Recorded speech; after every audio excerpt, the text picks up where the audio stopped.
तो भव्यात्मा गोमनसा जीवकांड ग्रंथराज की भव्य मार्गणा के अंत में अब हम पंच परावर्तन का जो वर्णन देख रहे हैं उसमें अंतिम भाव परावर्तन की चर्चा चल रही है, जिसमें कल हमने शुरुआत थोड़े से योग स्थान से की थी, उसकी चर्चा की थी। कुछ प्रश्न है उनको ले लेते हैं।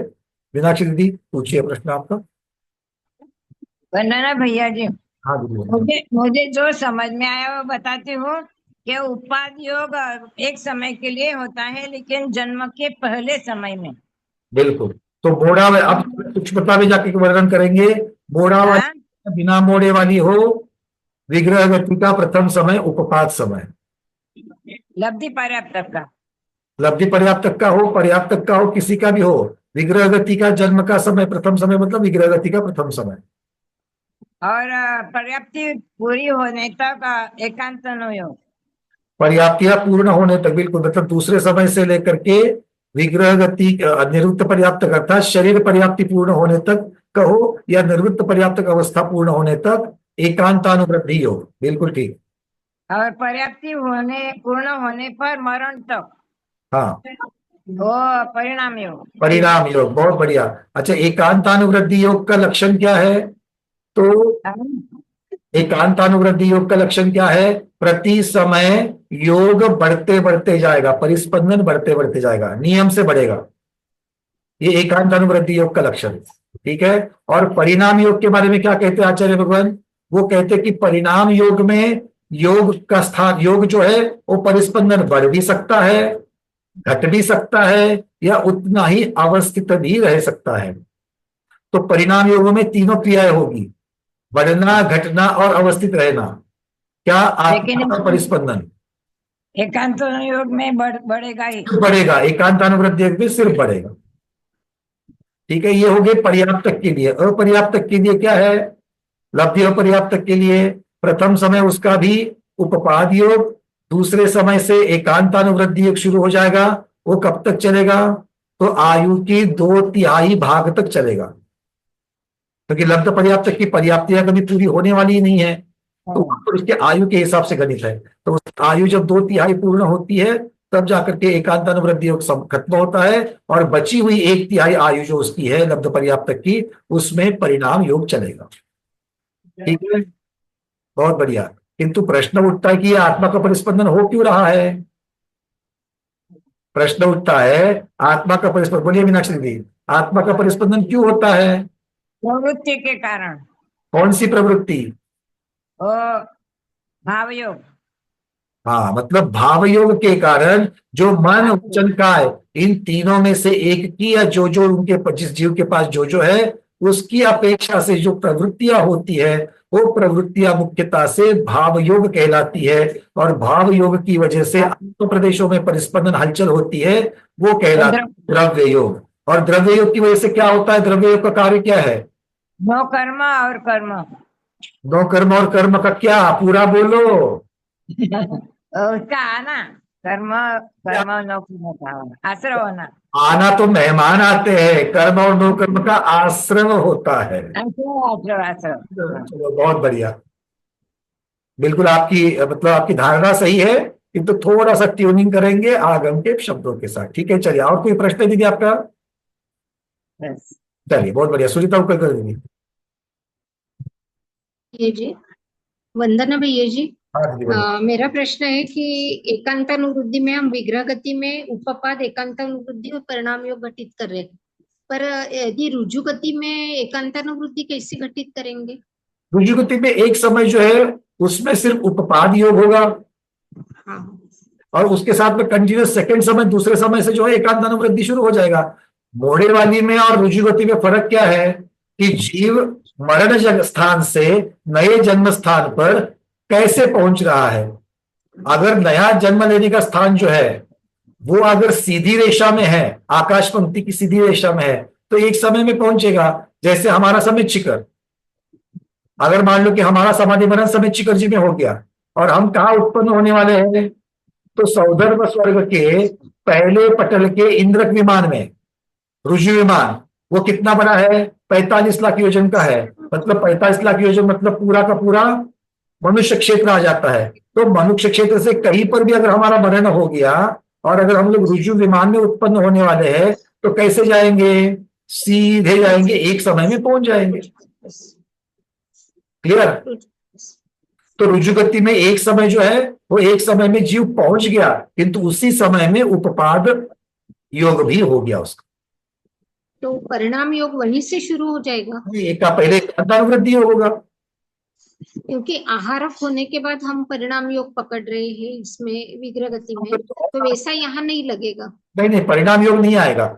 विग्रह गति में उपपाद योग, रुजु गति है तो उपपाद योग ही होगा, और अगर मोड़े वाली गति है तो उपपाद योग के साथ साथ में एकांतानुवृद्धि योग का एक हाथ दूसरा समय हो जाएगा। ठीक है, एक दो ही समय घटित होंगे उसमें। हाँ, क्योंकि उसके बाद में उसकी विग्रह गति खत्म हो जाएगी। तो पर्याप्ति क्या उपपाद के साथ ही शुरू हो जाएगी, आहारक हो जाएगा तो कहाँ शुरू होगी? पर्याप्त कहाँ शुरू होगी? जैसे अभी हमने उदाहरण लिया, मरण कहाँ हुआ? समय चिकर में हुआ, तो उसकी विग्रह गति शुरू हो गई अगले समय, मरण के अगले समय में नया जन्म हो गया, मतलब उसकी आयु शुरू हो गई नई देव गति की। रुजु गति, हाँ। तो वहां से रुजु गति से पहुंचा, एक समय में उपपाद हो गया। अब कहाँ पहुंचा? शिव विमान की उपपादशाला के उपपाद शैया पर पहुंच गया। तो दूसरा समय अब वहां पर है, तो दूसरा समय में क्या होगा? एकांतानुवृद्धि योग शुरू हो जाएगा। परिस्पंदन प्रति समय बढ़ते बढ़ते जाएगा। कब तक? तो अंतर्मुहूर्त तक, जब तक निर्वृत्त पर्याप्तक अवस्था है तब तक। उपपाद शैया के ऊपर ही जीव पर्याप्तक भी हो जाएगा, और पर्याप्तक के प्रथम समय से लेकर उसका परिणाम योग शुरू हो जाएगा। अच्छा, अब पर्याप्तियां कब शुरू हो रही है? उपपाद शैया पर पहुंचने के बाद। वो वही आहार वर्गना लेकर के शरीर कब बनाना शुरू करेगा? उपपाद शैया पर पहुंचने के बाद। तो वहीं से एकांतानुवृद्धि पकड़ेंगे 2 समय तक। और नहीं, एक मिनट, अगर रुजुगति से पहुंचा है तो उपपाद शैया पर पहुंचने के पश्चात एकांतानुवृद्धि हो शुरू हो जाएगा। अगर मोड़े वाली है तो विग्रह गति में ही शुरू हो जाएगा, क्योंकि दूसरे समय से एकांतानुवृद्धि शुरू हो रहा है और आपको पहुंचने के लिए 2 मोड़े लग रहे हैं। 2 मोड़े मतलब तीसरे समय में पहुंच रहा है ना? 2 मोड़े मतलब देखो, ये ऐसा सी का आकार बनेगा अगर कहीं कोई भी जा रहा है 2 मोड़ा मतलब। तो सी में कैसे चलेगा? पहले वाला भाई एक लाइन जाएगी, तब एक समय, फिर दूसरा समय, फिर तीसरा समय, तो 2 मोड़े वाले 3 समय में पहुंच जाएंगे। क्लियर है? हाँ, विग्रह गति में तो समझ में आ जाता है सर, पर रुजु गति का पता नहीं था, आज क्लियर हो गया। चलिए, बहुत बढ़िया। कनक वाला दीदी, अब ये बंदा कल वो लिखा था, मैंने लिखा था माता के गर्भ में आने का पहले समय, तो वो गलत हुआ इसका मतलब। कल हमने बहुत ही प्रधान वक्तव्य किया था। अंत में मैं ललिता दीदी को जब उत्तर दिया था तो हमने ये क्लियर किया था, सब लोग अच्छी तरीके से समझ लेना। अब कल मैंने वही लिखा था, माता के गर्भ में आने का पहला समय। सूक्ष्म वर्णन करेंगे अभी, ठीक है? अगर सूक्ष्म वर्णन में कोई अगर ऋजुगति से माता के गर्भ में आ रहा है, अब इसका उल्टा कर लो, कोई देव है रुजु विमान से चय करके मनुष्य क्षेत्र में आकर के किसी माता के गर्भ में आ रहा है, तो माता के गर्भ में जब आएगा तो माता के गर्भ में वो एक समय में पहुंच गया, रुजुगति से पहुंचा, उपपाद योग खत्म हो गया। माता के गर्भ में उसका दूसरा समय है, तो दूसरे समय में एकांतानुवृद्धि। वो चलो देखे। अगर मान लो कोई देव मोड़ा मार करके आ रहा है, कैसे? अच्छा, तो के कल्पवासी में से ही आ रहा है, किंतु उसका विमान कहां पर था? उसका विमान आगे स्वयंवर वन 45,000 से बाहर, वहां से उसको पहुंचना है कहां पर? मनुष्य क्षेत्र में। तो सीधे एक मोड़ा, एक पहले सीधे आएगा मध्यलोक के लेवल में, और फिर एक आधा मोड़ा लेकर, जो एक मोड़ा लेकर के वो मनुष्य क्षेत्र में पहुंच जाएगा माता के कोप में। तो एक मोड़े के साथ आया ना, तो दूसरे समय के अंत में वो वहां पर पहुंच गया एक मोड़े के बाद। तो दूसरे समय में ही उसके विग्रह गति थी, तो दूसरे समय में एकांतानुवृद्धि योग शुरू हो गया, और माता के कोप में जब पहुंचा तो एकांतानुवृद्धि योग उसका ऑलरेडी शुरू हो चुका था। इस प्रकार से लगा लेना। और जहां पर पर्याप्तियां पूर्ण होती है, निवृत्त पर्याप्तक अवस्था पूर्ण होती है, वहां से आगे परिणाम योग शुरू हो जाएगा। क्लियर सबको? कोई भ्रांति तो नहीं है? कल सुनते हो तो अगर किसी की भ्रांति हुई है, कंफ्यूजन हुआ है, तो आज क्लियर कर लें। अर्चना दीदी भरूच।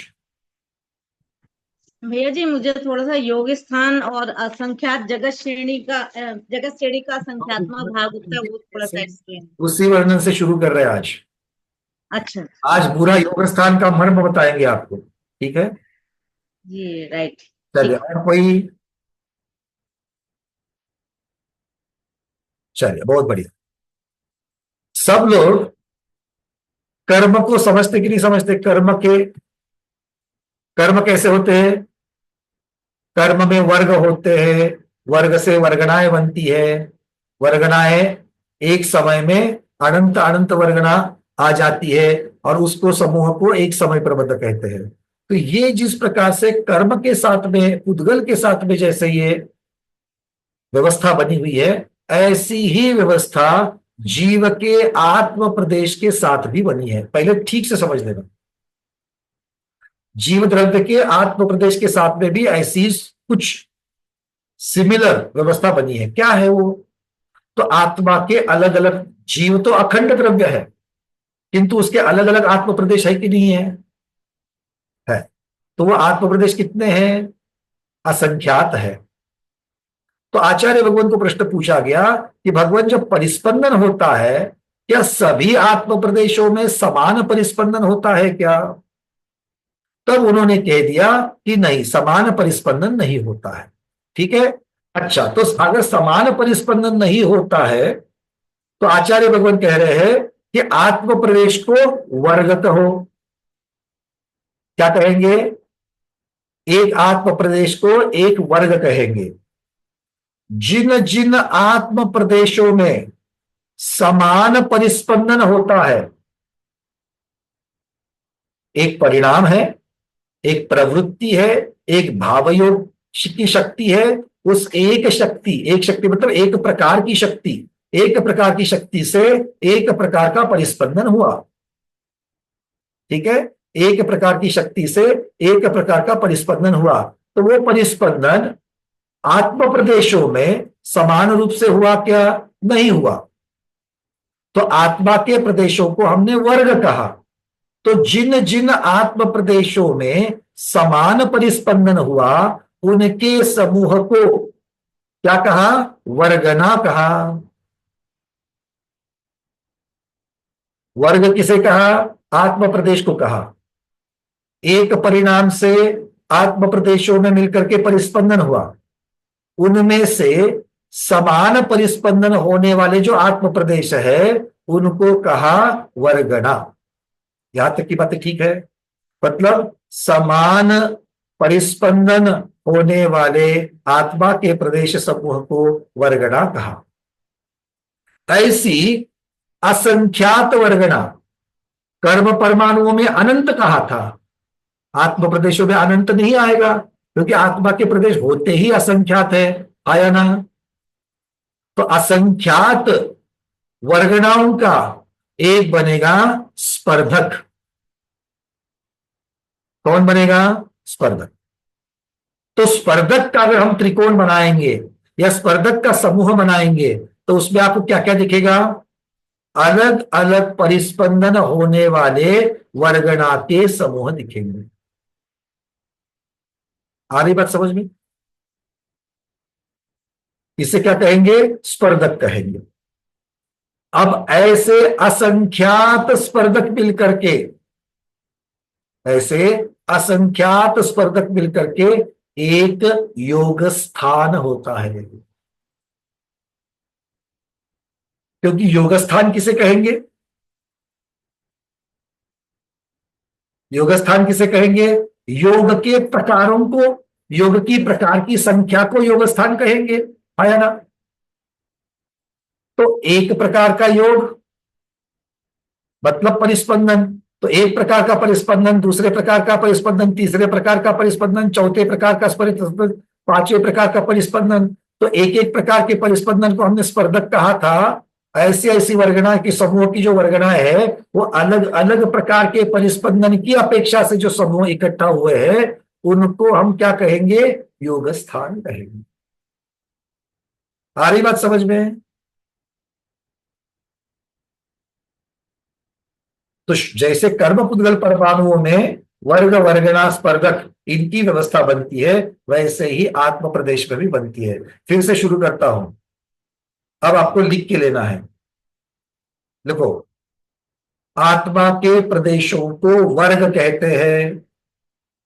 टॉपिक का नाम दे दो योगस्थान। टॉपिक का नाम है योगस्थान। जल्दी जल्दी लिखना है, बहुत समय नहीं मेरे पास।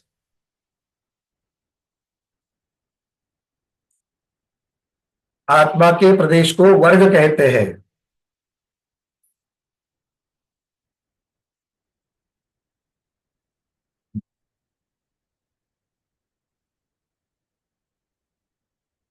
जिन जिन आत्म प्रदेशों में, जिन जिन आत्म प्रदेशों में समान परिस्पंदन,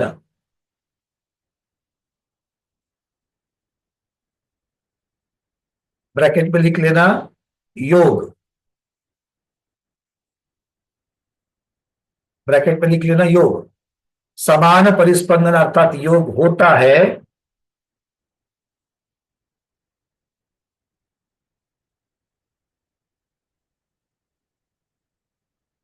ऐसे आत्म प्रदेशों के समूह को, ऐसे आत्म प्रदेश के समूहों को वर्गना कहते हैं।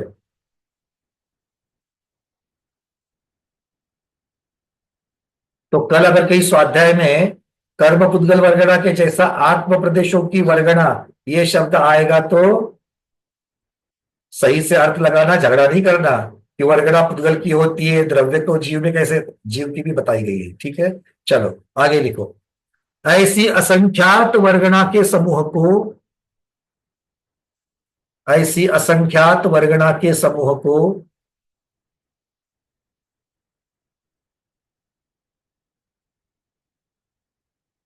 स्पर्धक कहते हैं।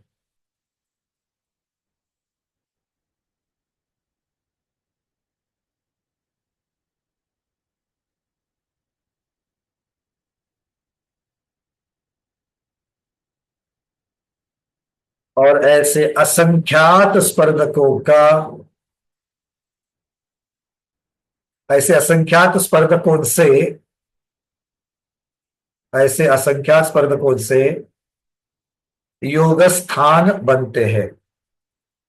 योगस्थान ब्रैकेट में लिखना परिस्पंदन के प्रकार अथवा योग के प्रकार।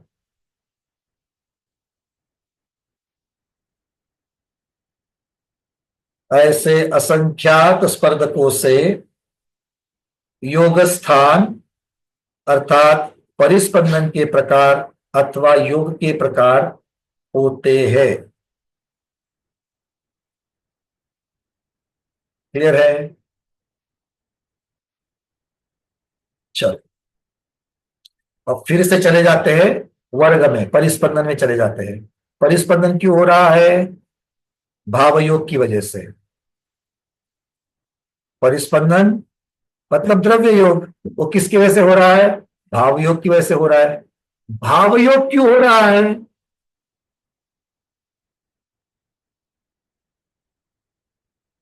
हाँ सुनीता दीदी, भाव योग क्यों हो रहा है? प्रवृत्ति से हो रहा है। प्रवृत्ति को ही भाव योग कहा। हाँ तो आप समानार्थी पर्यायवाची दे रही हो, कारण चाहिए। हाँ, तो जो कषायों के कारण जो परिणाम हो रहे हैं, मन वचन काय की जो क्रिया हो रही है वो करने की प्रवृत्ति से। शब्द यहां पर लगाएंगे परिणाम अर्थात कषाय। ठीक है, तो कषाय अर्थात एक परिणाम ऐसे है, उन परिणाम की वजह से परिस्पंदन हो रहा है। तो परिस्पंदन की वजह से प्रकृति बंध और प्रदेश बंध होगा, अर्थात कितनी नो कर्म वर्गना और कितनी कर्म वर्गना का आश्रय करना है यह निश्चित हो जाएगा। कितनी मतलब संख्यात्मक वर्णन चल रहा है, कितनी संख्या में नो कर्म वर्गना खींची जाएगी, कितनी संख्या में कर्म वर्गना खींची जाएगी। ये किसकी वजह से हो गया? द्रव्य योग की वजह से। द्रव्य योग क्यों हुआ? भाव योग की वजह से। भाव योग परिणाम की वजह से। तो एक परिणाम क्या क्या करा रहा है? एक परिणाम क्या क्या करा रहा है? एक परिणाम योग करा रहा है, एक परिणाम स्थिति बांध रहा है, एक परिणाम अनुभाग मान रहा है, और ये सभी परिणाम एक ही है। क्यों? क्योंकि ये सभी चीजें एक साथ एक समय में हो रही हैं। क्लियर? यहां तक की बातें क्लियर है सबको?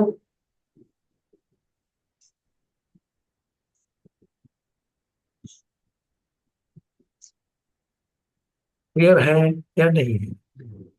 नहीं है? बोलो स्मिता दीदी, बोलो। क्लियर आहे सर. म्हणजे एक परिणाम योग पण होते, एक परिणाम आणि कषाय पण होते असं, आणि एक परिणाम स्मित, आप स्मित कहते हैं, और स्मित करने वाली को स्मिता कहते हैं। तो हमेशा स्मित और स्मिता एक ही होगी क्या? नाम साधर्म्य है। वैसे परिणाम योग ये एक नाम है उस योग का, एक स्वरूप है उस योग का। क्या योग का स्वरूप है? उतार चढ़ाव या अवस्थित रहने वाला योग परिणाम योग कह सकता है। तो परिणाम योग कब होता है उसका अपना लक्षण है। लगातार बढ़ते जाने वाला योग एकांतानुवृद्धि योग कहता है, वो कब होता है उसका अपना लक्षण है। आ रही बात समझ में? तो उसका अपना अपना स्वरूप, अपने अपने नाम है। परिणाम योग और जीव के होने वाले परिणाम, ये दो शब्द परिणाम में कोई संबंध नहीं। क्लियर? चलो, हाँ, और कोई भ्रांति? विजयलक्ष्मी जी। मतलब जो परिणाम एक ही जो भाव अपने होते उसी का स्थिति और उसी का योग वही एक ही परिणाम का ना, कि अलग अलग परिणाम का अलग अलग स्थिति नहीं है। उस समय में एक परिणाम हुआ, एक उसी परिणाम, का स्थिति एक परिणाम हुआ तो उसकी चार घटनाएं हुई। हाँ, समझ में आया, उसी का हो गया, अलग अलग परिणाम का। की वजह से प्रकृति और प्रदेश बन गए, और उसके साथ जो कषाय थी उसकी वजह से स्थिति और अनुभाग बन गए। ठीक है? अब हमने अभेद वतन किया। शोक की परिणाम अलग अलग प्रकार के होते कि नहीं होते हैं? अच्छा, उन अलग अलग परिणामों से मैंने सिर्फ एक ही परिणाम लिया, तो एक परिणाम में भी वेरिएशंस है कि नहीं है? मतलब एक परिणाम मंद प्रकार का परिस्पंदन करा सकता है, उससे थोड़ा और परिस्पंदन करा सकता है, उससे थोड़ा और परिस्पंदन करा सकता है, उससे थोड़ा और परिस्पंदन करा सकता है। कैसे? सामने एक परिणाम है, कौन सा परिणाम है? मान लो सामने हमारे कोई गंदे नाले का चित्र आ गया। हम सब लोग बैठे हैं, हमारे सामने गंदे नाले का चित्र आ गया। तो गंदे नाले के चित्र की वजह से सबके मन में मान लो एक साथ एक प्रकार का परिणाम हुआ। कौन सा परिणाम हुआ? ग्लानि का परिणाम हुआ। मराठी वाले किळस, किळस समझना। ग्लानि का परिणाम हुआ, हुआ कि नहीं हुआ? अब ग्लानि का परिणाम हुआ तो जो मिथ्या दृष्टि अज्ञानी है वो तो ग्लानि करेगा, अलग अलग तीव्रता वाली। मतलब हमारे सब पूरे समूह में जितने बैठे हैं उस दृष्टि को देखने वाले, मान लो उसमें अलग अलग प्रकार की मिथ्या दृष्टि है, अलग अलग प्रकार के सम्यक दृष्टि भी है। अलग अलग प्रकार की मिथ्या दृष्टि है, उनके मिथ्यात्व की तीव्रता अलग अलग है, उनके सोच की तीव्रता अलग अलग है। तो हर कोई जो ग्लानि कर रहा है वो ग्लानि के भाव अलग अलग होंगे कि नहीं होंगे? उसमें तरतमता आएगी कि नहीं आएगी? आएगी। अब सम्यक दृष्टि की चर्चा करो। कोई सम्यक दृष्टि खुद को संभाल नहीं पाएगा, उसको भी ग्लानि हो सकती है। दूसरा सम्यक दृष्टि अनुवृत्ति है, वो खुद को संभाल रहा है, तो वो प्रयत्न पूर्वक ग्लानि होने नहीं दे रहा है। कोई महावृत्ति सम्यक दृष्टि है, उसको आदत है समता भाव रखने की, तो वो समता भाव रखने के परिणाम कर रहा है। और जो आगे बढ़कर के जो वीतरागी आदि महामनिराज है वो ऐसे दृश्य देख करके प्रभावित ही नहीं हो रहे हैं, एकदम से समता भाव को धारण कर रहे हैं। परिणाम एक ही है, क्योंकि उससे होने वाला जो योग है अर्थात मन वचन काय की जो प्रवृत्ति है वो अलग अलग है कि नहीं है? मतलब एक ही परिणाम से होने वाला भाव योग अलग है कि नहीं है? अगर भाव योग अलग है तो उन जीवों के प्रत्येक का द्रव्य योग भी अलग हुआ कि नहीं हुआ? अगर द्रव्य योग अलग हुआ तो उन्हीं के आत्मोपदेशों में अलग अलग परिस्पंदन हुआ कि नहीं हुआ, नाना जीवों की अपेक्षा? अब एक जीव की अपेक्षा भी उसके असंख्यात प्रदेशों में अलग अलग परिस्पंदन हुआ कि नहीं हुआ? हुआ। तो एक ही जीव के अंदर कम, उससे ज्यादा, उससे ज्यादा, उससे ज्यादा, उससे ज्यादा, उससे ज्यादा परिस्पंदन हुआ कि नहीं हुआ? हुआ। मतलब एक जीव के एक परिणाम से असंख्यात प्रकार के परिस्पंदन हुए कि नहीं हुए? मतलब एक जीव के एक परिणाम की वजह से असंख्यात योग स्थान हुए कि नहीं हुए? आचार्य भगवान को पूछा गया कितने हुए असंख्यात, वो बोले जगत श्रेणी का असंख्यात भाग।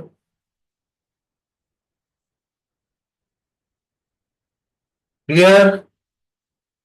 अब जगत श्रेणी का असंख्यात भाग जो है वो एक परिणाम से हुए योग स्थान, एक जीव की अपेक्षा और नाना जीवों की अपेक्षा से भी असंख्यात परिणाम ही होंगे। कौन सा असंख्यात? जगत श्रेणी का असंख्यात भाग। जगत श्रेणी मतलब 7 राजू लंबी आकाश प्रदेश की पंक्ति, उसमें जितने प्रदेश बैठते हैं उस संख्या को असंख्यात से भाग देना, उत्तर असंख्यात आएगा।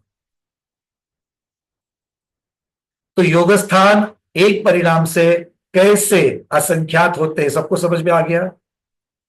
चलिए बहुत बढ़िया। अब एक चार्ट आपको समझना है जो आपके सामने रख रहा हूं मैं। इस चार्ट का मैं जितना बता रहा हूं उसी चीज को देखना है। सिर्फ राइट साइड में जो योग स्थान दिखाए गए हैं लाल वर्ण में, योग स्थान 1, योग स्थान 2, dot dot dot dot dot, कितने? जगत श्रेणी के असंख्यात भाग प्रमाण। तो ये किसकी वजह से हो गए हैं? किसकी वजह से हो गए हैं? एक परिणाम से हुए हैं। ठीक है, एक परिणाम से हुए हैं। तो एक परिणाम से कितने हो गए? असंख्यात योग स्थान हुए। इन योग स्थानों से एक प्रकार का अनुभाग बंधा कि नहीं बंधा? एक प्रकार का अनुभाग बन सकता है। असंख्यात योग स्थानों से एक प्रकार का अनुभाग बंधा। क्योंकि उसी समय में, जिस समय में यह योग हो रहा था, योग का संबंध प्रदेश और प्रकृति से हुआ, परिणाम कषाय के साथ भी है। तो वो जो कषाय है जिसको हमने कषाय स्थान कहा, उस एक कषाय स्थान की वजह से उसी समय में अनुभाग भी बंधा कि नहीं बंधा? बंधा, एक प्रकार का बंधा। उसी समय में एक प्रकार की स्थिति बंधी कि नहीं बंधी? बंधी। अर्थात असंख्यात योग स्थान की वजह से एक प्रकार का अनुभाग, एक प्रकार का कषाय स्थान और एक प्रकार की स्थिति स्थान बनती है। ये चार्ट से क्लियर हो रहा है? देखो इतने सारे योग स्थान, इसमें से कोई भी योग स्थान होवे एक ही प्रकार का अनुभाग स्थान होगा। ऐसे ही अनुभाग स्थान के साथ में एक कषाय स्थान जुड़ा हुआ है, उस कषाय स्थान के साथ में एक ही स्थिति स्थान जुड़ा हुआ है। मतलब एक स्थिति स्थान संबंधी एक कषाय स्थान, उससे संबंधित एक अनुभाग स्थान और उससे संबंधित असंख्यात योग स्थान। क्लियर है? ये चार्ट सबको समझा? अगर ये समझा है तो हम भाव परिवर्तन में आगे जाएंगे। चलो पहले बोलो, जिनको नहीं समझा है हाथ ऊपर करें। विजय लक्ष्मी जी, प्रश्न पूछने, सबको बता रहा हूं मैं, एक दीदी को नहीं बता रहा हूं, सबको बता रहा हूं। प्रश्न पूछने से पहले जो असंख्यात असंख्यात जन्मों से अंदर जो भ्रांतियां लगी हुई है, जो हमने पिछले 4 दिनों में अलग की है, उनको निकाल करके ही प्रश्न पूछना। अगर उसको अलग अंदर रख करके वही प्रश्न पूछोगे तो कोई मतलब नहीं होगा। चलिए विजय लक्ष्मी दीदी पूछिए, 1 मिनट अनम्यूट कर। ये असंख्यात योग स्थान का एक अनुभाग स्थान होता है ना, ऐसा मतलब है कि इस परिस्पंदन में से कोई भी परिस्पंदन का प्रकार हुआ तो एक प्रकार का अनुभाग स्थान बन सकता है। मतलब असंख्यात योग स्थान हो गए तो एक अनुभव स्थान होता है, ऐसा? ऐसा कहो या समझने के लिए ऐसे कह सकते हो, एक अनुभाग स्थान मतलब एक प्रकार का अनुभाग होने के लिए, अनुभाग बंध नहीं कह रहे, एक प्रकार का अनुभाग बंधने के लिए जिम्मेदार कितने योग स्थान है? असंख्यात योग स्थान है। और असंख्यात अनुभाग योग को एक स्थिति, एक कषाय योग और कषाय अनुभाग जो है, असंख्यात अनुभाग स्थान किसके लिए जिम्मेदार है? एक कषाय स्थान के लिए जिम्मेदार है, और असंख्यात कषाय स्थान एक स्थिति के लिए जिम्मेदार है। जिम्मेदार कहो, कारणभूत कहो, अर्थ एक ही। क्लियर? तो चार्ट राइट से हम लोगों ने पढ़ा, लेफ्ट से भी पढ़ सकते हो। एक स्थिति स्थान के लिए असंख्यात कषाय स्थान कारणभूत, उन असंख्यात कषाय स्थान में से एक कषाय स्थान को या प्रत्येक कषाय स्थान को असंख्यात असंख्यात अनुभाग स्थान कारणभूत, उसमें से एक अनुभाग स्थान को या प्रत्येक अनुभाग स्थान को कारणभूत असंख्यात असंख्यात योग स्थान। ऐसे कितने स्थिति स्थान है? असंख्यात स्थिति स्थान है। ठीक है, चलिए। अर्चिता दीदी भरूच, उसके बाद अंजलि दीदी शाह। भैया जी, ये तो समझ में आया कि असंख्यात लोग मतलब एक प्रकार के अनुभाग बनाने के लिए असंख्यात योग स्थान की जरूरत पड़ती है। ऐसे उसमें दूसरे साइड में असंख्यात योग का भी वो था, तो उससे एक कसाय का लिखा हुआ था, कसाय का भी आ रहा था उसमें। क्योंकि जिस समय आपका योग स्थान हो रहा है उसी समय में कषाय भी हो रही है, उसी समय में कषाय की वजह से स्थिति और अनुभाग बंद भी हो रहा है। अच्छा, मतलब और फिर प्रकृति और प्रदेश का क्या रहेगा? के लिए योग स्थान को योग स्थान नहीं कह सकते हैं, क्योंकि साक्षात में योग स्थान के साथ में कषाय होने की वजह से स्थिति और अनुभाग होता ही होता है, इसलिए उनको जोड़ करके देखना जरूरी है। और भैया जी, इसमें प्रकृति और प्रदेश का नहीं होगा? वो भी तो होगा ना साथ में? हो ही गया। तो उसको कैसे? योग स्थान कहने से प्रकृति बंध और प्रदेश बंध आ गया ना। अच्छा, योग स्थान बोलते ही प्रकृति और प्रदेश बंध आ गया। ये थोड़ा मेरे को हमेशा इसमें प्रकृति प्रदेश में कंफ्यूजन हुआ ही रहता है हमेशा। प्रकृति अर्थात स्वभाव, प्रदेश संख्या। प्रदेश मतलब संख्या। अच्छा, ठीक है। तो जो योग स्थान की हमने डेफिनेशन लिखी थी कि ऐसी असंख्यात वर्गणाओं के समूह के स्पर्धक होते हैं और ऐसे असंख्यात स्पर्धकों से एक योग स्थान बनता है। तो ऐसे अनेक योग स्थान मिलके, सुनो, ये योग स्थान तक की व्याख्या जीव द्रव्य की अपेक्षा से बनी। हाँ, राइट। अब इसका कार्य भी तो होगा। अच्छा, अब ये कार्य चालू होगा। योग स्थान का कार्य भी तो होगा।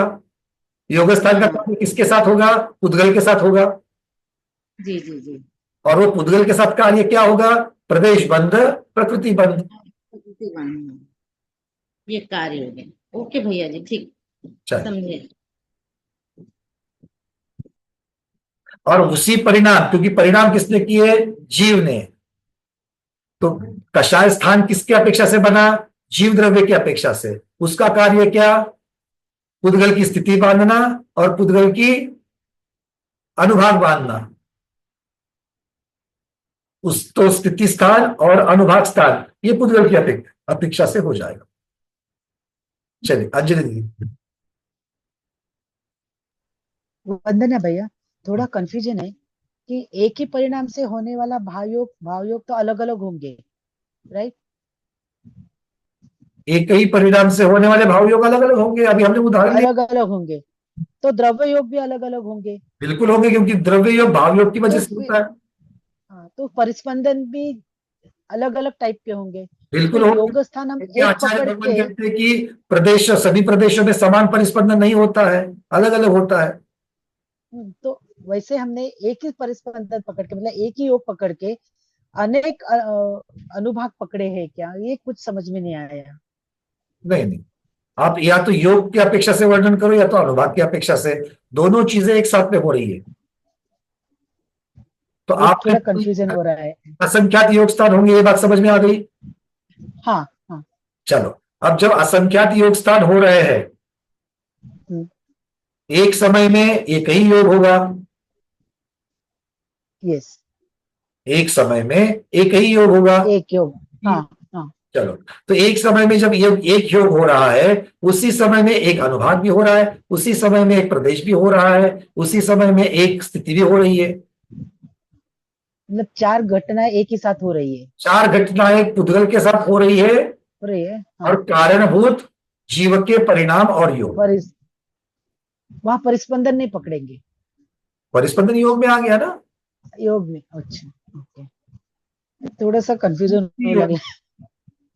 आणि एक जीव की परिणाम से तुम्ही काय सांगितलं होतं, म्हणजे असंख्यात परिणाम हुए काय? देखो, एक जीव की सबसे पहले शुरुआत करो, एक जीव का एक परिणाम, हाँ एक समय में एक परिणाम, एक परिणाम के 2 पहलू, हाँ एक सिर्फ परिणाम, हाँ, खाली परिणाम, उसको कोई कलर नहीं देना है, और दूसरा उसी के साथ में कषाय, मतलब कलर वाली चीज। अच्छा, परिणाम आणि कषाय। परिणाम है जिसकी वजह से भाव योग और द्रव्य योग होने वाला है, उसकी वजह से पुद्गल के 2 कार्य होंगे, और चूंकि ये योग कलरफुल हुआ था कषाय की वजह से, तो उसके अपने 2 कार्य होंगे। अच्छा, तो एक समय में एक ही परिणाम के कषाय और योग, ये उसके 2 स्वरूपों की वजह से पुद्गल के साथ 4 चीजें घटित हो गई। क्लियर? ओके, चलिए, ये इसलिए अलग करके बता रहा हूं क्योंकि वीतराग अवस्था में 12वें स्थान और ऊपर में जब चले जाओगे, तब आपको अकेला योग ही मिलेगा, और योग है तो भी परिस्पंदन की वजह से प्रकृति और प्रदेश वो चल ही रहा है, इसीलिए योग चलने की वजह से कर्म का और नो कर्म का आश्रव हो ही रहा है। बात को समझना, बट ये आपको थियरी समझने के लिए है। जब भाव परिवर्तन की अपेक्षा से वर्णन होगा, तो अकेले योग का वर्णन होगा क्या? ये प्रश्न आपके लिए है। नहीं होगा। जब भाव परावर्तन का शब्द वर्णन चलेगा, तो अकेले योग का वर्णन चलेगा क्या? क्या कषाय वाले योग का वर्णन चलेगा? कषाय भी नहीं, कषाय भी लगेगा, चारों के लगेंगे, अनुभाग भी लगेगा। नहीं, क्यों अकेला योग क्यों नहीं लेंगे? कषाय के साथ योग क्यों लेंगे? क्योंकि कषाय की वजह से ही तो परिणाम, क्योंकि भाव परावर्तन मिथ्या दृष्टि संगी पंचेंद्रिय की अपेक्षा से किया जा रहा है, सम्यक दृष्टि की अपेक्षा से नहीं। वीतराग अवस्था सम्यक के साथ ही आ सकती है, इसीलिए परावर्तन में, भाव परावर्तन में अकेले योग की चर्चा नहीं चलेगी। बोलो महावीर भगवान की जय। ये किस लिए नहीं बोली? क्योंकि हम बेसिक भूल गए, उसकी निर्जरा के लिए बोल दिया। ठीक है। आणखीन एक विचारायचं होतं की भावयोग की वजह से परिणाम, भावयोग की वजह से परिणाम होते हैं या परिणाम नहीं, द्रव्य योग होता है, ये चाहिए। भाव योग की वजह से परिणाम नहीं, परिणाम की वजह से भाव योग। पहले वापस बोलो, परिणाम की वजह से भाव योग। परिणाम की वजह से भाव योग, और भाव योग की वजह से कषाय रूपी परिणाम ऐसे हुआ तो एक मिनट, इसको रटना ही नहीं है, हमको नहीं रटना है, हम विचार चिंतन पूर्वक कहेंगे। परिणाम पहले होंगे क्या प्रवृत्ति पहले होगी? नहीं, पहले नहीं, प्रवृत्ति होगी फिर परिणाम होंगे। अरे नहीं, प्रवृत्ति के बाद तो क्रिया होगी दीदी। अच्छा, अच्छा, मन की प्रवृत्ति वैसे नहीं, क्योंकि पहले प्रवृत्ति फिर कार्य। जीव और कर्म दोनों को साथ लेकर के देखो, पहले कर्म या पहले जीव? नहीं, हाँ, पहले जीव है। पहले कर्म सहित जीव, अभेद वर्णन में अनादिकाल से कर्म सहित जीव अलग निकाल ही नहीं सकते, कर्म सहित जीव। किंतु जो ये अभेद वर्णन हो गया, पर भेद रूप वर्णन करने के लिए, कारण कार्य को देखने के लिए परिणाम, भाव योग, द्रव्य योग, प्रकृति बंध, प्रदेश बंध, ये लाइन चलेगी। फिर परिणाम, ये योग की साइड में चले गए। फिर परिणाम, क्योंकि हमारा परिणाम जो है वो अकेला परिणाम नहीं है, वो कषाय सहित परिणाम है। तो परिणाम, कषाय स्थान, कषाय स्थान के स्थिति स्थान और अनुभाग स्थान। एक चीज के अभेद रूप वर्णन, फिर भेद रूप वर्णन करते ही उसमें दो चीजें दिखाई दी, दो चीजों में से दो डायरेक्शन निकली, एक डायरेक्शन योग की तरफ गया, एक डायरेक्शन कषाय की तरफ गया। योग से दो काम हुए, कषाय से दो काम हुए। थोड़ा ध्यान रखना पड़ेगा, थोड़ा कंफ्यूजन हो रहा है। ओके, ठीक, उस कंफ्यूजन धन्यवाद। हो रहा है, रास्ता बड़ा आगे पीछे हो रहा है थोड़ा सा। रास्ता बड़ा क्लियर है। अगर पुराना वाला कोई दिमाग में बैठा है तो ही गड़बड़ होती ये बात है। देखिए, नाम से प्रवृत्ति, प्रवृत्ति से प्रवृत्ति कैसी, प्रवृत्ति कैसी, कषाय सहित प्रवृत्ति और कषाय सहित प्रवृत्ति के साथ में परिस्पंदन। अब वो परिस्पंदन की वजह से होने वाला कार्य और कषाय की वजह से होने वाला कार्य, दो चीजें होगी कि नहीं होगी? अच्छा, एक बात पूछता हूं, चलो, नहीं ना आपने अंजलि दीदी जलेबी खाई कि नहीं खाई? अरे हाथ तो, आवाज नहीं येते सर, हाँ, आवाज नहीं येते। अंजलि दीदी आपने जलेबी खाई कि नहीं खाई? खाई चलो, जलेबी में क्या अकेली चाशनी से जलेबी बनी? नहीं, अकेले बेसन से जलेबी बनी?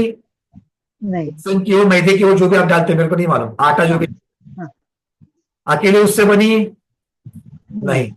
तो दो चीजों से बनी, हाँ, मोटा मोटी में दो चीजों से बनी। मोटा आटा और चाशनी। दो चीजों से बनी हुई जो एक जलेबी है, तो उसमें चाशनी की वजह से मिठास आप अनुभव कर रहे हो, और उसी के साथ से जो कुरकुरापन आपको जो मिल रहा है, वो हो सकता है कि जो आपने जिस प्रकार का आटा उसमें डाला हुआ है, उस आटे की वजह से वो कुरकुरापन आ रहा है। चाशनी की वजह से कुरकुरापन है क्या? चाशनी की वजह से मिठास है। मतलब दो चीजें जलेबी में एक साथ है और दोनों का कार्य अलग अलग आप अनुभव कर रहे हैं कि नहीं कर रहे हो? वैसे ही दोनों को एक साथ अभेद रूप से भी ग्रहण कर रहे हैं कि नहीं कर रहे हो? बिल्कुल। वैसे ही परिणाम, परिणाम कैसा है? या कषाय के साथ। ये एक कषाय और प्रवृत्ति, कषाय सहित प्रवृत्ति है, तो कषाय का अपना काम होगा, प्रवृत्ति का अपना काम होगा। कषाय से दो काम हुए, स्थिति और अनुभाग, और प्रवृत्ति से दो, अनुभाग, प्रदेश और प्रदेश और प्रकृति। स्थिति। अब क्लियर है? हाँ, बिल्कुल। कोई कंफ्यूजन नहीं? नहीं। हाँ, जिनको जिनको कंफ्यूजन है या जलेबी खा लेना। चलिए, अनुभूति हुए बिना समझना नहीं, इसलिए बोल रहा हूं मैं। ठीक है, चलिए, बहुत बढ़िया। अंजू पांडे दीदी, आपका प्रश्न। जी वंदना भैया जी, बहुत सारे सॉल्यूशन हो चुके हैं अभी आपकी। अंजू दीदी, आपको मैं समझना चाह रही थी, एक मिनट रोक रहा हूं मैं आपको। एक, सब लोग इस चीज को अच्छी तरीके से समझना है। हम लोग अगर इस प्रकार से सोच विचार नहीं रखेंगे तो हम स्याद्वाद को, अनेकांतवाद को नहीं समझ रहे हैं। आगम में अभेद रूप कथन, भेद रूप कथन होगा ही होगा। दोनों की अपेक्षा से चिंतन करना पड़ेगा। एक ही प्रकार का चिंतन करोगे तो कंफ्यूजन होगा। जी तो किसी भी चीज को समझने के लिए आपको स्याद्वाद, अनेकांतवाद से ही समझना पड़ेगा। वो कोई बड़ी चीज नहीं है, ये हमने है। हमें जिस तरीके से सोचना है वही तो सोच है, वही अनेकांतवाद है, वही स्याद्वाद है। अंजलि जी, आपका प्रश्न। जी भैया जी मैं यही समझना चाह रही थी कि भैया सीक्वेंस कैसे रहेगी इसकी। जैसे योग स्थान, पहले योग परिस्पंदन होगा, प्रवृत्ति देखी जाएगी, परिणाम होंगे, उसके बाद कषाय का जन्म होगा, कि कषाय और योग एक साथ ही उत्पन्न होंगे, तब जाके हमारा स्थिति स्थान और अनुभाग स्थान बनेगा। ये स्थिति स्थान और अनुभाग स्थान तो कषाय और योग का कार्य दे, मतलब वो उसके कारण हुआ ऐसा। अपेक्षा से वर्णन करोगे, उत्पत्ति की अपेक्षा से वर्णन करोगे। चूंकि ये भाव परावर्तन का प्रकरण चल रहा है और चूंकि ये मिथ्या दृष्टि के अपेक्षा से वर्णन चल रहा है, प्रवृत्ति जो उसकी है वो कषाय सहित ही है, अनादि काल से कषाय सहित ही है। अच्छा जी। मिथ्या दृष्टि अनादिकाल से मिथ्या दृष्टि है, हाँ, तभी तो भाव परावर्तन कर रहा है जी, और कषाय सहित है। तो उसकी कषाय कैसी होगी? हमेशा रंगी हुई ही होगी। जी भैया। तो हमको हमेशा रंगी हुई का ही प्रकरण करके चलना है। जी जी जी। तो चूक पहली बात तो वहीं से फॉल्ट हो गया था ना भैया जी, जो हम आपने बताया कि हम मिथ्या दृष्टि का वर्णन कर रहे हैं, तो हमको दिमाग में उन्हीं को लेकर के चलना है, तब जाके बहुत सारी चीज समझी कि हाँ यार ये तो मतलब होना ही है ना, कषाय उसके साथ है ही है। हम लोगों ने बाकी ग्रंथों को पढ़ करके, अब तक का प्रवचन पढ़ करके, हमने स्थिति को हमेशा अलग से पढ़ा, अनुभाग को हमेशा अलग से पढ़ा, प्रकृति को 8 प्रकार के कर्म कहते कहते हमेशा प्रकृति को अलग पढ़ा, प्रदेश की तरफ ध्यान ही नहीं गया। जिसने किसी ने समय प्रबंध के ऊपर चर्चा करी, वहां पर थोड़ा थोड़ा प्रदेश बंद आ गया, नहीं तो प्रदेश को हमने ऐसे ही ऑप्शनल में डाल दिया। जी, और भैया जी 2 तरीके से करा ना हमने, एक चर्चा की, सम्यक। अनुवाद और स्थिति की चर्चा करी। अरे बट अनुवाद स्थिति की चर्चा आपने अकेले अकेले करी, बट ये चीजें अकेले होती है क्या? और वो भी मिथ्या दृष्टि की अकेली होगी क्या? नहीं होगी, उसमें योग और कषाय दोनों की सहकारिता बराबर चलेगी हाँ, भैया। ये सहित योग की ही चर्चा होगी। जी कषाय और योग ये शब्द लगाओगे तो वो सम्यक दृष्टि का वर्णन हो जाएगा, कि उनमें आप सेपरेट कर सकते हो कषाय और योग को। कब? 10वें गुणस्थान के पहले, 10वें गुणस्थान के बाद है। जी भैया जी, ये प्रश्न भी मेरे मन में उठा था। वहां पर विभाजन की चांसेस है, मिथ्या दृष्टि में विभाजन का कोई चांस नहीं, वो दोनों को साथ में ही देखना पड़ेगा हाँ, और साथ में ही वर्णन करना पड़ेगा। क्यों? क्योंकि वहां पर अलग होता ही नहीं। नहीं होता जी पहले भैया। गुणस्थान में अलग से योग अलग से कषाय होगी क्या? नहीं। नहीं होगी ना भैया, दोनों एक साथ होंगे भैया जी। फिर सीक्वेंस ऐसा जमाना था ना कषाय हाँ, सॉरी वो तो। बहुत ये प्रश्न, आप शब्द आपने बहुत अच्छा लगाया कि सीक्वेंस क्यों इसमें दिया। ये चार्ट जो दिखाया वो सीक्वेंस क्यों दिया?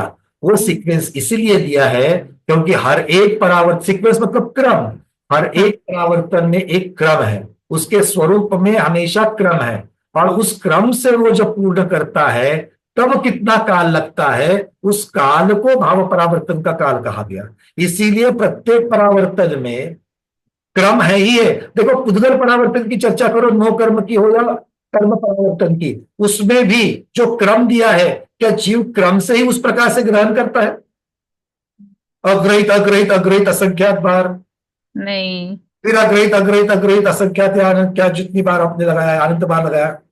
अक्रम होता है भैया जी, वो तो उसके परिणाम। होने वाली चीजें अक्रम से होती है, किंतु यहां पर चूंकि एक परावर्तन नाम की एक यहां पर व्यवस्था, उसका एक स्वरूप है, उस स्वरूप में उसका स्वरूप क्रमवार है, और इसीलिए क्रम की चर्चा करने के लिए उस क्रम को यहां पर लगाया। कैसे क्रम को लगाया?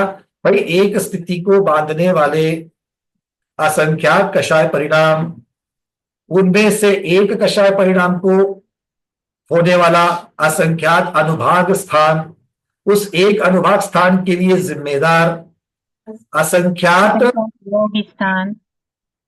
मतलब अगर मुझे एक स्थिति स्थान करना है, किसी जीव को एक स्थिति स्थान में जाना है, तो उसको सबसे पहले असंख्यात योग स्थान को धारण करना पड़ेगा, क्रम क्रम से असंख्यात योग स्थान को धारण करना पड़ेगा, क्योंकि योग स्थानों में भी क्रम है कि नहीं है? एक योग स्थान दूसरे योग स्थान से कैसे पद अलग है? परिस्पंदन की तीव्रता से अलग है। हाँ जी। सबसे कम परिस्पंदन वाला, तीव्रता वाला 1 नंबर का योग स्थान, 2 नंबर का योग स्थान, उससे थोड़ा ज्यादा वाला परिस्पंदन। अब ये ज्यादा कैसे? शतस्थान वृद्धि वाला है। यहाँ भी सब जगह पर हमने उसको, अभी तक उस पर हम लोग घुसे ही नहीं है। इतना भाव परावर्तन में इतना ही वर्णन आएगा कि एक प्रकार से दूसरा प्रकार अलग, एक जलेबी से दूसरे जलेबी, है तो जलेबी, एक जलेबी की मिठास दूसरे जलेबी की मिठास से थोड़ी अलग। कितनी अलग, कितनी अलग बताने के लिए हम शख्सतान की बात करेंगे, जी। बट अलग है इतना ही काफी है। मतलब भैया जी, अब अनुभाग और जो कषाय स्थान और अनुभाग स्थान जो है, वो योग और कषाय के बाद ही बनेंगे। हम अगर इधर से लेते हैं कि अनंत अनंत योग स्थान बन। कारण कार्य की अपेक्षा आप जो कह रहे हैं वो ठीक है, किंतु एक समय में कारण भी है और कार्य भी है। हाँ, प्रवृत्ति दोनों एक साथ देखा जा रहा है।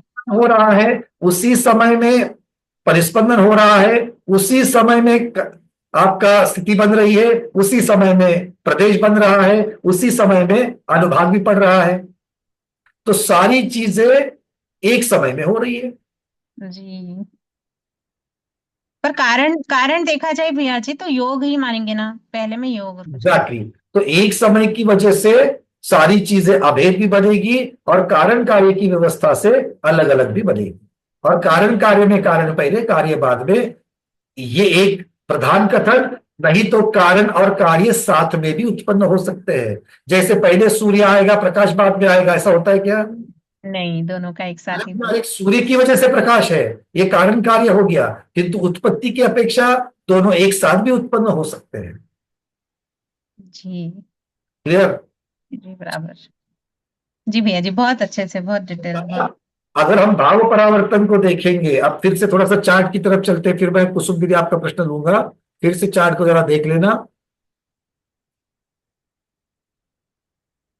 तो इसका मतलब है एक स्थिति स्थान को पाने के लिए जीव को क्या क्या करना पड़ेगा? जीव को असंख्यात प्रकार के कषाय स्थानों को धारण करना पड़ेगा। उसमें से एक कषाय स्थान को धारण करने के लिए असंख्यात अनुभाग स्थानों को धारण करना पड़ेगा। उसमें से एक अनुभाग स्थान को धारण करने के लिए असंख्यात योग स्थानों को धारण करना पड़ेगा। ये लेफ्ट टू राइट हमने पढ़ा। अब राइट साइड से भाव परावर्तन पढ़ लो। पहले मैं एक योग स्थान को धारण करूंगा। एक योग स्थान को मतलब एक तीव्रता वाले परिस्पंदन को धारण करूंगा। एक तीव्रता वाले परिस्पंदन को जब मैंने धारण कर लिया, उसकी वजह से एक अनुभाग होगा, उसी की वजह से एक कषाय स्थान होगा, उसी की वजह से एक स्थिति स्थान होगा। ठीक है, ये पहला चक्र। भैया जी एक योग स्थान की वजह से एक अनुभाग स्थान होगा और एक अनुभाग स्थान की वजह से एक कषाय स्थान होगा, ऐसा? उससे संबंधित, उसकी वजह से ना कहो, उसका कारणभूत। अनुभाग को कारणभूत एक कषाय स्थान। जी, क्योंकि अनुभाग कषाय का कार्य है, इसलिए उसको कारणभूत कहा, उल्टा है ना। तो योग स्थान से एक योग स्थान से संबंधित एक अनुभाग स्थान, एक अनुभाग स्थान से संबंधित एक कषाय स्थान, एक कषाय स्थान से संबंधित एक स्थिति स्थान। ये उसने एक स्थिति को पूर्ण करने के लिए एक चक्र पूर्ण कर लिया। अब दूसरा योग स्थान उसी अनुभाग स्थान को बांधेगा, उसी कषाय स्थान को बांधेगा, उसी स्थिति स्थान को बांधेगा, मतलब उसी स्थिति से संबंधित दूसरा योग स्थान हुआ। जी, तीसरा योग स्थान उसी अनुभाग को बांधेगा, उसी कषाय के साथ में उसी स्थिति को बांधेगा, मतलब श्रेणी के असंख्यात योग स्थान होंगे। बिल्कुल उसी स्थिति की वजह, उसको स्थिति को जिम्मेदार दूसरा योग स्थान, उसी स्थिति अनुभाग कषाय के लिए जिम्मेदार तीसरा योग स्थान, उसी स्थिति कषाय अनुभाग के लिए जिम्मेदार चौथा योग स्थान, उसी स्थिति कषाय अनुभाग के लिए पांचवा योग स्थान। ऐसे उसी स्थिति, उसी कषाय, उसी अनुभाग के लिए असंख्यात योग स्थान को क्रम से धारण करेगा। फिर उसी स्थिति के, उसी कषाय के दूसरे अनुभाग स्थान को धारण करेगा, किंतु दूसरे अनुभाग स्थान से संबंधित पहले योग स्थान को धारण करेगा। फिर उसी स्थिति, उसी कषाय के से संबंधित दूसरे अनुभाग स्थान के दूसरे योग स्थान को धारण करेगा। फिर उसी स्थिति, उसी कषाय, दूसरे अनुभाग स्थान के संबंधित तीसरे योग स्थान को धारण करते करते करते असंख्यात योग स्थान को धारण करने के पश्चात दूसरा अनुभाग स्थान पूर्ण होगा।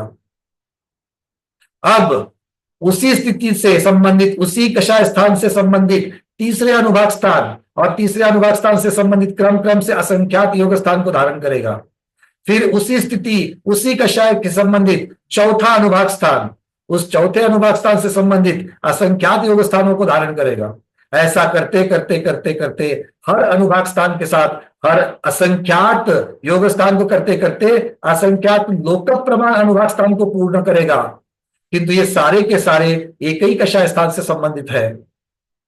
अब चल करके उसी स्थिति से संबंधित दूसरा कषाय स्थान आएगा, उसी स्थिति से संबंधित दूसरा कषाय स्थान आएगा, उस दूसरे कषाय स्थान से संबंधित सारे के सारे अनुभाग स्थान, उससे एक अनुभाग स्थान से संबंधित सारे के सारे योग स्थान चलेंगे। ऐसा करते करते करते करते असंख्यात लोक प्रमाण कषाय स्थान को पूर्ण करेगा। और ये सारी चीजें अब तक की जो हुई है वो एक स्थिति स्थान के संबंध में हुई है। अब स्थिति स्थान बदल करके एक समय में ऐड हो जाएगा और वो दूसरा स्थिति स्थान एक समय अधिक का जो दूसरा स्थिति स्थान है उससे संबंधित ये सारी प्रक्रिया चलेगी। फिर तीसरे स्थिति स्थान, फिर चौथा स्थिति स्थान, फिर पांचवा स्थिति स्थान, ऐसा करते करते करते संख्यात कल्प काल प्रमाण स्थिति स्थान के लिए असंख्याता संख्याता संख्याता संख्याता संख्याता कषाय अनुभाग योग स्थानों को पूर्ण करेगा।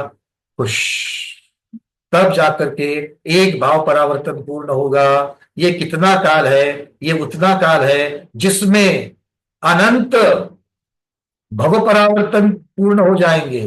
एक भव परावर्तन में अनंत काल परावर्तन पूर्ण हो जाएंगे, एक काल परावर्तन में अनंत क्षेत्र परावर्तन पूर्ण हो जाएंगे, और एक क्षेत्र परावर्तन में अनंत द्रव्य परावर्तन पूर्ण हो जाएंगे। एक द्रव्य परावर्तन में अनंत सागर वर्ष का अर्धपुद्गल परावर्तन अर्थात नौकर्म परावर्तन और अनंत सागर वर्ष का नौकर्म परावर्तन होता है। तो एक भाव परावर्तन कितना बड़ा है, और ये भी क्रम क्रम से धारण करना है। अभी जो योग स्थान हुआ है उसके बाद में उससे सिर्फ अगली तीव्रता वाला योग स्थान हो गए, ये जरूरी है क्या? वो जब होगा सब होगा। अच्छा, उसके बाद में वही अनुभाग स्थान होना चाहिए, वही कषाय स्थान होना चाहिए, वही स्थिति स्थान होना चाहिए। तो पहले असंख्यात योग स्थान को ही पूर्ण करने के लिए अनंत अनंत अनंत अनंत अनंत वर्ष लग जाएंगे एक अनुभाग स्थान को पूर्ण करने के लिए। फिर ऐसे असंख्यात लोक प्रमाण अनुभाग स्थान पूर्ण करने के लिए उसके भी अनंत अनंत अनंत गुना हो जाएंगे। फिर ऐसे ही असंख्यात लोक प्रमाण कषाय स्थान को पूर्ण करना है, तब जाकर के एक स्थिति स्थान पूर्ण होता है, और ये सब क्रम से करना है।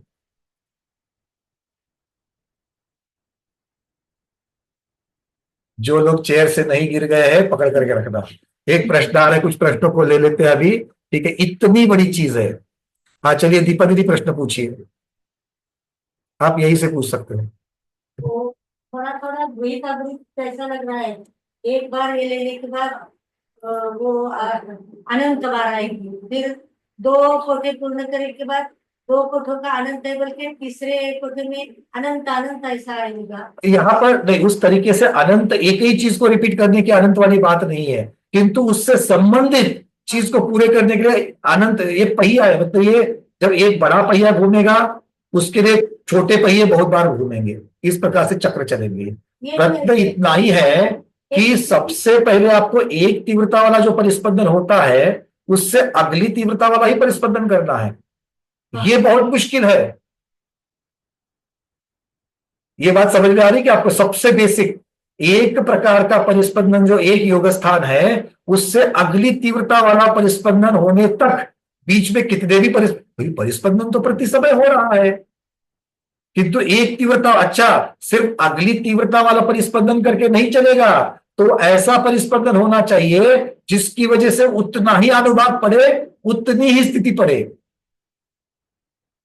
क्षेत्र परिवर्तन जैसा हुआ, क्षेत्र किसी की उसको उपमा ही नहीं है, वैसी ही क्षेत्र परिवर्तन भी बहुत छोटा उसके सामने। हाँ स्वरूप में वही क्रम, तो क्रम मतलब क्रम, इतनी संख्या वाला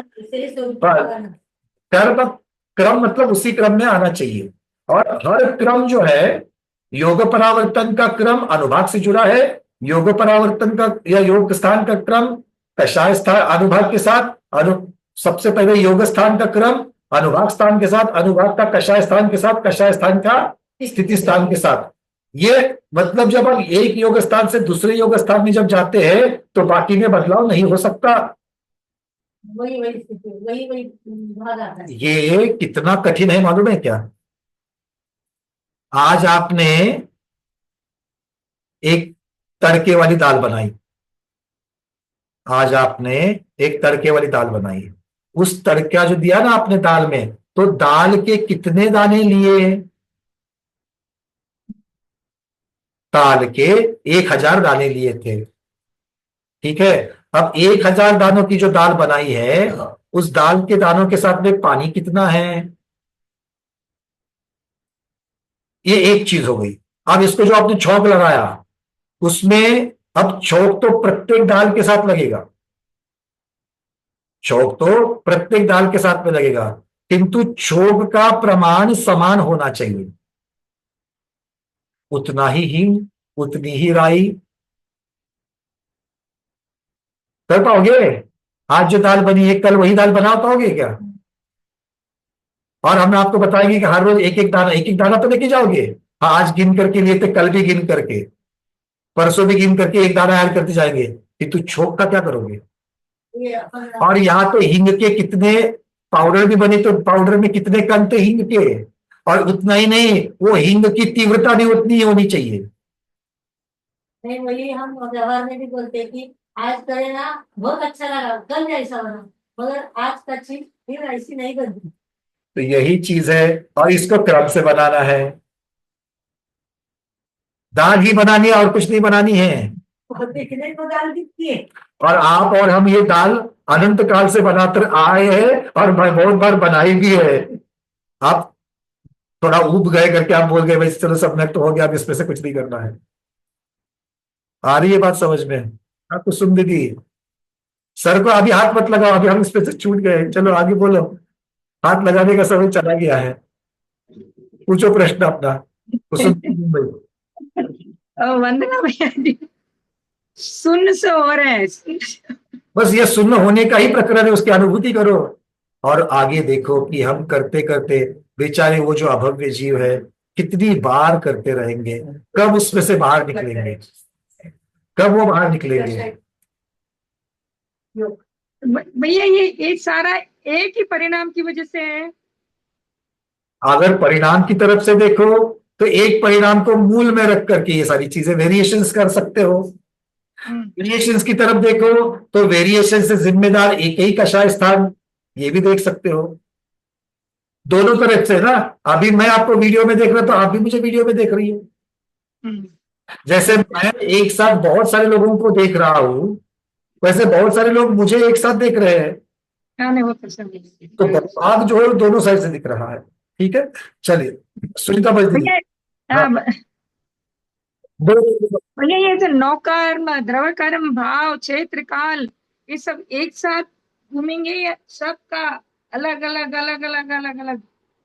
मेरे पास 5 यंत्र है, पांचों यंत्र एक साथ चालू होते हैं, पर हर एक यंत्र का मैन्युफैक्चरिंग स्वरूप, अपना अपना संरचना अलग अलग है, अलग अलग, पर पांचों एक साथ चालू होते हैं।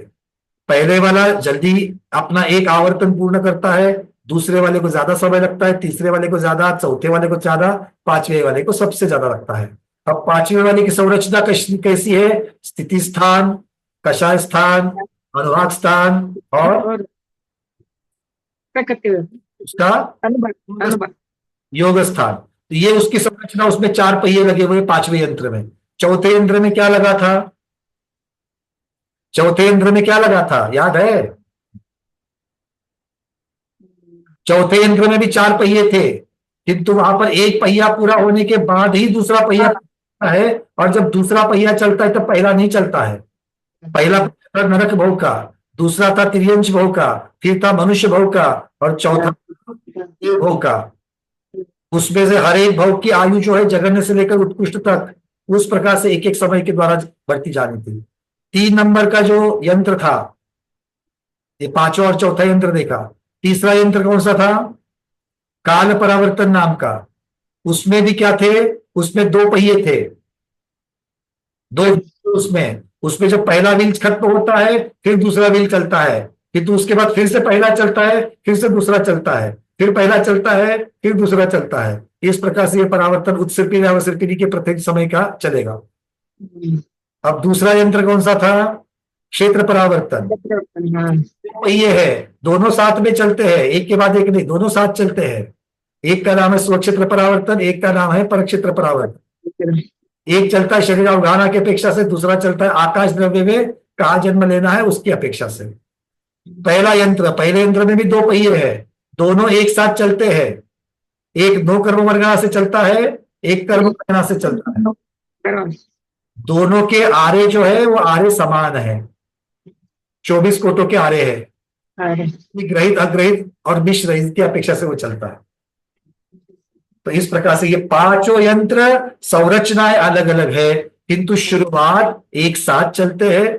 अलग का सबका आवर्तन पूरा करने का समय अलग अलग है, पहले से दूसरा ज्यादा, ऐसे क्रम क्रम से ज्यादा। कितना ज्यादा? अनंत अनंत गुना ज्यादा। चलिए सुनीता दीदी। वंदना भैया जी, ये भाव परिवर्तन कर सीख रहे हैं अपन, तो ऐसा लग रहा है मुझे कि अपने परिणामों को सुधारना चाहिए। बस अपने परिणामों को सुधारो, श्रद्धान सुधर जाएगा, श्रद्धान के साथ में परिणाम सुधरेंगे, आचरण आ जाएगा, आचरण आते ही सबसे पहले अनुव्रत मिल जाएंगे, अनुव्रत के बाद महाव्रत मिलेंगे, महाव्रत के साथ में तप करेंगे, तप के साथ में इसमें से छुटकारा मिलेगा। ये रास्ता है दीदी। और दूसरा प्रश्न ये है कि ये सब आठों कर्मों की 148 प्रकृतियां, इनके साथ पूरा घटित होगा ना? अभी तक तो हमने भाव परिवर्तन का आगे नहीं गए, अभी तक पहिया संरचना पूरी नहीं हुई है, सिर्फ पहिए से घूमते इतना ही बताया है, एक से संबंधित दूसरा दूसरा, अभी तक भाव परिवर्तन पूरा नहीं हुआ है। ये पहिए ऐसे चलते इतना बता, करना क्या क्या है, क्रम से धारण तो करना है, किंतु कब तक करना है, स्थिति स्थान कैसे करने हैं, अभी ये सब देखेंगे। और क्या करना है, ये तो अभी तो सिर्फ आपने स्थिति कौन सी ली आपने, एक कर्म प्रकृति, मिथ्यात्व कर्म प्रकृति की आपने ले ली, एक प्रकृति संबंधी स्थिति के स्थिति स्थान आपने बनाए, जगन्य से लेकर उत्कृष्ट के जितने स्थिति स्थान बनते वैसे, ऐसे दूसरी कर्म प्रकृति, तीसरी कर्म प्रकृति, चौथी कर्म प्रकृति, पांचवी कर्म प्रकृति, छठी, 148 तो मोटा मोटी में आपके पास है। स्थिति बंध के योग्य एक जीव की अपेक्षा 120, किंतु नाना जीवों की अपेक्षा 148 सबको लेना है, सभी प्रकृति के लिए पूर्ण करना है। ये तो एक स्थिति स्थान के लिए एक स्थिति एक कर्म से संबंधित की चर्चा हुई, ऐसे सभी कर्मों के साथ में करना है। अच्छा, और भैया तीसरा प्रश्न था, जीव मेरी जो सीक्वेंस है वो राइट है क्या? मेरा उन्हें परिणाम किए, प्रवृत्ति हुई, प्रवृत्ति कषाय सहित है मेरा, तो वहां स्थिति और अनुभाग पड़ा, प्रदेश और प्रकृति भी बनेगी ही बनेगी। उसके बाद असंख्यात योग स्थान हुआ, असंख्यात योग स्थान में से एक योग स्थान। आप उसके बाद मत करो, क्योंकि उसके बाद ये सारी चीजें एक समय में हुई है। हाँ, पर उसमें कारण कार्य की अपेक्षा से इसके पश्चात या इससे संबंधित ऐसे शब्द लगा सकते हैं। अच्छा, एक असंख्यात योग स्थान के बाद असंख्यात अनुभाग में एक अनुभाग स्थान, असंख्यात कषाय स्थान में से एक कषाय स्थान, और फिर असंख्यात स्थिति में से एक स्थिति, लास्ट में फिर ये भाव परिवर्तन। बिल्कुल एक भाव, बिल्कुल, मतलब असंख्यात योग जो है वो इन चीजों से संबंधित है, फिर उसमें से अनुभाग को एक से आगे बढ़ाना, उसके लिए फिर असंख्यात योग स्थान होंगे, फिर अनुभाग का एक और बढ़ाना, तब तक पहले दो शांत वही बैठे हुए हैं। ठीक है, 4 चक्र आपके पास है, सब लोग अपने साथ आंखों के सामने 4 चक्र लाओ। अब सबसे पहले पहला 3 जो चक्र है वो वैसे के वैसे ही रहेंगे, वो घूमेंगे नहीं। चौथा चक्र एक एक एक एक ऐसे असंख्यात बार घूमेगा, चौथा चक्र असंख्यात बार घूमेगा क्रम क्रम से, तब जाकर के तीसरा एक बार घूमेगा। अब पहला और दूसरा अभी तक घूमा ही नहीं है, तीसरा सिर्फ एक नॉच आगे चला गया, फिर चौथा असंख्यात बार घूमेगा, तब तीसरा एक नॉच आगे जाएगा, फिर चौथा असंख्यात बार घूमेगा, फिर तीसरा एक नॉच आगे जाएगा। पहला दूसरा अभी भी शांत ही है, घूमे नहीं है। ऐसा करते करते करते असंख्यात बार चौथा घूमेगा, तीसरा एक बार आगे जाएगा, असंख्यात बार चौथा घूमेगा, तीसरा एक बार आगे जाएगा। ऐसा करते करते करते तीसरे का एक राउंड पूरा होगा। जब तीसरे का एक राउंड पूरा होगा तब जाकर के दूसरे का एक नॉच, नॉच मतलब एक क्या कह सकते, एक दांत आगे चला गया। एक गियर का एक दांत होता है ना, वो आगे चला गया। फिर चौथा घूमा, एक नॉच तीसरे का घूमा, पहले तो ऐसे ही है। फिर इस प्रकार से घूमते घूमते घूमते आगे वाले पहिए का जब असंख्यात पूर्ण होगा तब उसके पहले वाले का एक नॉच आगे जाएगा। ऐसा करते करते करते पहले वाले का सिर्फ एक नॉच आगे जाता है, तो पहला वाला जब पूरा हो जाएगा असंख्यात वाला, वो असंख्यात एक कर्म स्थिति की अपेक्षा से पूरा हो गया। ऐसे 148 कर्म प्रकृति की स्थितियों की अपेक्षा से जब पूरा होगा तब जाकर के एक भाव परावर्तन पूरा होगा। व्यवस्था, गजब व्यवस्था है। चलिए बहुत बढ़िया। तो ये समय आपका पूरा हो रहा है, 3-4 मिनट है, उसमें आगे के प्रश्न देते हैं। सुभद्रा दीदी पूछिए, जिन्होंने नहीं पूछे उनको पहले हम प्रायोरिटी देंगे। सुभद्रा दीदी। वंदना भैया जी, हाँ दीदी वंदना बोलिए। प्रश्न इनका है, पूछो। कोई बात नहीं, जब हम सुभद्रा दीदी कहती तो प्रधान कथन है, गौण कथन हो तो महेंद्र कुमार जी आप भी उसमें शामिल हो, बोलो। वंदना, ये सब जानकारी लेने से तो ऐसा होता है कि ये सम्यक छूटना नहीं चाहिए, पहली बात। दूसरा मतलब अपने भाव में परिणाम बिल्कुल वो जागरूक और शुद्ध होना चाहिए, परिणाम भी शुद्ध होना चाहिए। ये मेरे को तो इसमें पूरे इसमें इतना मैं समझ पाया हूँ। बाकी तो याद रखने की चीज है। सबसे पहले इस बात पर गर्व करो, बहुत अच्छी अनुभूति करो, खुशी की अनुभूति करो कि हमको सम्यक तो हुआ है, और अगले पल विचार करो सचमुच में हुआ है क्या। कैसे करेंगे? सचमुच में हुआ है तो सम्यक दृष्टि के जो सारे लक्षण है वो हम में घटित होते कि नहीं घटित होते वो पहला देखो। अगर नहीं उसमें से कुछ मिसिंग है तो पहला उसको कंप्लीट करो, और ये अगर एक जिस दिन हो जाएगा उस दिन अपने आप परिणाम मंद होते ही जाएंगे, क्योंकि बिना संवेग बिना अनुकंपा के सम्यक दृष्टि ही नहीं होता। तो इसीलिए ये सारी चीजें बहुत, तो हम पहले सम्यक दृष्टि है इसके ऊपर खुशी मनाओ और फिर चेक करो कि क्या सचमुच हम सम्यक दृष्टि है। ठीक है, चलो बहुत बढ़िया। जय श्री दीदी, अगला प्रश्न।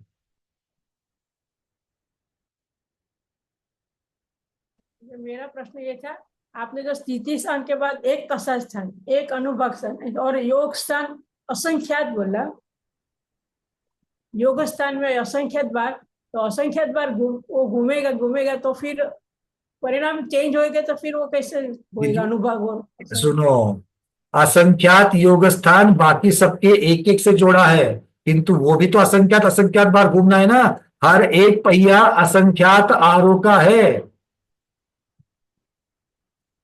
हर एक पहिया असंख्यात आरों का है या असंख्यात धातों का है। आप लोग पहिया समझते कि नहीं समझते? गियर बॉक्स का जो पहिया होता है, आपने वो जो गन्ना पेलने का मशीन देखा कि नहीं देखा है? उसमें कितने आरे लगे रहते हैं, ऐसे दांत कितने होते हैं, उसको एक के बाद दूसरा, दूसरे के बाद बहुत सारे होते कि नहीं होते? तो उसमें से ऐसे असंख्यात दांत वाला पहला पहिया है योग स्थान का। तो वो जब असंख्यात बार चलेगा, एक बार चलेगा तो एक दांत आगे जाएगा, एक दांत आगे जाएगा, एक दांत आगे जाएगा। तो जब ये असंख्यात वाले जाएंगे तब अनुभाग वाला वो भी असंख्यात का है, वो सिर्फ एक आगे जाएगा, एक दांत आगे जाएगा। अभी तो पहले तो हिले ही नहीं है।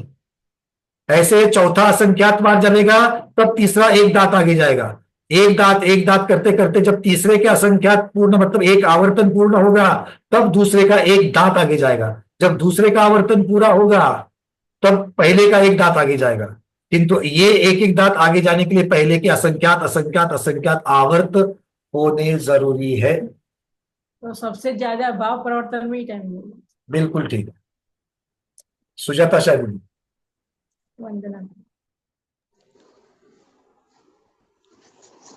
सुजाता। वंदना भैया, हा वंदना भैया, आणि हे सर्व कशायच मूळ धरायचं का आपण?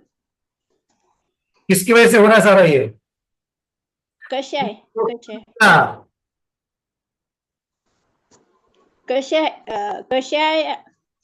सुजाता दीदी अब तक मोक्ष क्यों नहीं मिला? सुजाता दीदी मुझे अभी तक मोक्ष क्यों नहीं मिला? नहीं मिला। अच्छा क्रोध मान माया लोग, मुझे 8 प्रकृति का नाश नहीं किया। हंस रहे हो, मोक्ष हुआ है क्या? नहीं हुआ ना? क्यों नहीं हुआ? क्योंकि कषाय है, और कषाय है तो कषाय से प्रवृत्ति भी है, मूल कारण वही है। ठीक है ना, कषाय से प्रवृत्ति। चलो कुसुम दीदी कलकत्ता। वंदना भैया जी, हम तो ये बोल रहे हैं कि परावर्तन की स्वाध्याय कई बार की होगी, लेकिन भाव परावर्तन कभी समझ में नहीं आता था, ये योग स्थान, स्थिति स्थान, अनुभाग स्थान, और आप इतना इतना क्लियरली समझा रहे हैं, फिर भी अभी तक समझ में नहीं आ रहा पूरा सा। कुछ तो समझ में आ गया जी कुछ तो समझ में आ गया। नहीं, कुछ तो क्या, बहुत कुछ समझ में आ रहा है, ऐसा नहीं है। इसलिए हम सही जा रहे हैं। वो बस बार पढ़ने से, एक बार भव्य परावर्तन पढ़ने से नहीं, उसको बार बार बार बार बार बार पढ़ेंगे तो चिंतन की गांठें खुलती जाएगी। लेकिन इनको सुनकर के आंखें पड़ रही है, जो चीज हमारी है अपनी क्या है ना, गाँव में, वो चीज हम लोग नहीं समझ पा रहे हैं। सुनो, आजू बाजू की जो चीजें हम लोग देखते हैं, जैसे अभी मैंने गन्ना पेलने का मशीन का उदाहरण दे दिया, हाँ। ऐसी चीजों को फॉर्चुनेटली थोड़ा सा इंजीनियरिंग बैकग्राउंड होने की वजह से अलग अलग यंत्रों के उदाहरण सामने आ जाते हैं। इनको जब आंखों के सामने ला करके आप जब चिंतन करते हो तो वो ज्यादा देर के लिए और सटीक याद रह जाता है। हाँ, ये सिर्फ संरचना को याद करने के लिए हो गया जी। उसके आगे उसकी अनुभूति करने के लिए योग स्थान कैसे होते हैं, अनुभाग क्यों पड़ता है, स्थिति क्यों पड़ती है, कैसे पड़ती है, पहले समय में कैसे उदय में आएगी, अगले समय में कैसे उदय में आएगी, ये जो चिंतन है उससे हम उसकी अनुभूति कर सकते कि ये कितना कठिन और ये कितना जटिल है, कितना समय लगेगा, बस इतने ही। और इन सब से क्या होगा, संसार के दुखों से डर जाएंगे, संसार में भटकने से डर जाएंगे और सदैव भावना धारण करके धर्म की शरण में आ जाएंगे। अगर आप पहले से धर्म की शरण में हो तो चिंता नहीं करना, भाव परावर्तन समझ में नहीं आएगा तो भी चलेगा। ठीक, ऐसा कहीं आगम में लिखा नहीं कि भाव परावर्तन समझ में जिसको आएगा वही मोक्ष जाएगा। परिणाम में संभालने की जरूरत है, परिणाम अपना वही कषाय भावार्थ को, इसके भावार्थ को समझो, इसकी संरचना में मत उलझो। ठीक है, इसके भावार्थ को समझो और आचरण में लाओ, बस इतनी सी बात। सुमन से दीदी, बैंगलोर। भैया जी वंदना। भैया जी भाव परिवर्तन जो समझ रहे हैं वो आप इतनी अच्छी तरह से समझा रहे हैं, उसके बाद भी हमें थोड़ा सा कंफ्यूजन हो रहा है। तो बस इतना ही समझ में आया है कि मान लो एक जीव ने एक परिणाम किया और वो चक्र जब चलता रहेगा तो उसी में कषाय, प्रदेश, प्रकृति सब जब एक ही वापस एक पर ही आएगा तब एक भाव परावर्तन पूरा होगा। बहुत बढ़िया, इतना सुंदर क्रम से चलते हुए वहां पर वापस पहुंचेगा तो परावर्तन पूरा हो जाएगा। हाँ, तो क्रम से वो एक ही परिणाम, तो वो एक भाव परिवर्तन, बस इतना ही बस समझ में आया है कि अब थोड़ा समझ में आया। मतलब किंतु क्रम से परिणाम होंगे, उसी के साथ ये भी याद रखना क्रम से परिणाम नहीं होंगे, परिणाम होंगे और वो एक ही समय पे वो जब आएगा असंख्यात वर्ष के बाद जब आएगा तब वो एक भाव परिवर्तन पूरा होगा, आगे बढ़ेगा, उसका पहिया आगे बढ़ेगा, आगे बढ़ेगा। समझ में आया। अरविंद जी, ठीक है भाई, अंतिम प्रश्न अरविंद जी। वरना भैया जी प्रश्न नहीं है, ये सीक्वेंस जो बना है इसमें बेसिक जो आएगा स्थिति बंद आएगा, स्थिति बंद होगा तो सीक्वेंस से आगे चलेंगे अपन, बराबर है। देखो पहिया जब घूमता है तो सबसे ज्यादा बार घूमने का पहिया चौथा है, बराबर, एग्री। क्योंकि चौथे जब घूम रहा है तब पहले तीनों कांस्टेंट है, चौथा जब असंख्यात बार घूमेगा तब तीसरा एक बार घूमेगा, जब तीसरे का असंख्यात बार पूरा होगा तब दूसरा एक बार घूमेगा, दूसरे का असंख्यात पूरा होगा तब पहला एक बार घूमेगा। ऐसा पहला कितना घूमना है, तो एक कर्म स्थिति के सारे आरे को खत्म करना, एक एक स्थिति, और वो भी एक एक समय की स्थिति से। मतलब अंत कोडाकोडी सागर से 70 कोडाकोडी सागर तक के क्रम से एक एक समय के पूरे करना। फिर ज्ञानावरण कर्म के एक एक करते करते 30 कोडाकोडी सागर के जितने समय होते हैं एक एक समय से उनको पूरा करना। बट ज्ञानावरण कर्म को पूरा करना मतलब कौन सा, मति ज्ञानावरण के 30 कोडाकोडी सागर, शुद्ध ज्ञानावरण के 30 कोडाकोडी सागर, लगाते जाओ अभिज्ञानावरण के 30 कोडाकोडी सागर, बल परिज्ञानावरण के 30 कोडाकोडी सागर, केवल ज्ञानावरण के 30 कोडाकोडी सागर, इसके जितने समय उतनी बार वो स्थिति का पहिला, मतलब पहला वाला पहिया उतनी बार चलना है, तो बाकी के पहियों की तो बेचारे क्या कहेंगे अब उनको। ठीक है, क्लियर है। हाँ चलिए, अब देखो ये झंडा फहर गया मैना दीदी का, बोलो दीदी। हाँ मैं ये कहूँ कि अपन ने तो जो सम्यक दृष्टि हुआ, जहाँ पहली बार सम्यक तो पाया, तो वहां तो अंता कोडाकोडी सागर हो गया वैसे ऑलरेडी, वो तो उस दिन समझ लेना कि उस दिन पावर कट हो गई। अब जो पहिए अपने स्थिति से घूम रहे थे, थोड़ा देर घूमेंगे, अपने आप बंद हो जाएंगे। पावर कट हो गई बोलना वो मशीन का, ठीक है ना। फिर थोड़ी 20 कोड़ा कोड़ी और 30 कोड़ा कोड़ी सागर तक घूमना। तो थोड़ी होगा। अब उसके बाद तो पर्वत को काटने वाली श्रृंखला शुरू हो जाएगी, बांधने वाली तो बहुत कम हो जाएगी। अर्चना दीदी भरूच, अंतिम प्रश्न चलिए। भैया जी, ये जो 4 पहिए बताए हैं, तो लेफ्ट से, जो लेफ्ट वाला से लेफ्ट राइट, मतलब जो स्थिति स्थान वाला है वो सबसे चौथा वाला पहिया हुआ है ना। स्थिति स्थान वाला जो एक बार घूमेगा, 3 घूमने के बाद एक बार, तो चौथा वाला पहिया हुआ है ना। चौथा वाला जो है आपने पकड़ा था, चौथे वाला सबसे ज्यादा घूमता है। नहीं, अच्छा, चौथा वाला तो आपने फिर योग स्थिति वाला किया ना। योग वाले योग स्थान पूरे होंगे तभी तो एक अनुभाग स्थान पूरा होगा।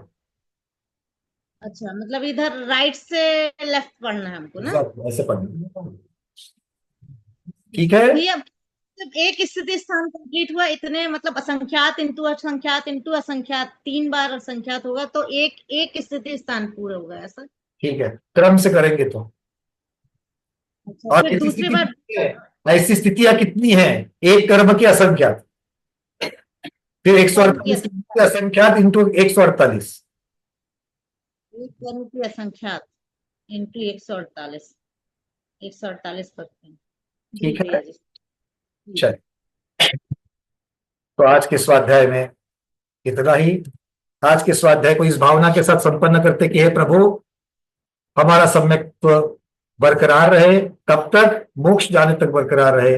इन्हीं भावनाओं के साथ में जैनम जयतु शासनम, जैनम जयतु शासनम, जैनम जयतु शासनम। सभी गुरुओं के श्री चरणों में बारंबार नमोस्तु वंदनामि इच्छाकार करते हैं। गुरुदेव श्री ध्यान सागर जी महाराज की भी बारंबार इच्छाकार करते हैं और उनके उत्तम रत्नत्रय की जल्द से जल्द उनको पंचमगति केवल ज्ञान की प्राप्ति हो, यही भावनाएं हम लोग प्रेषित करते हैं। जय।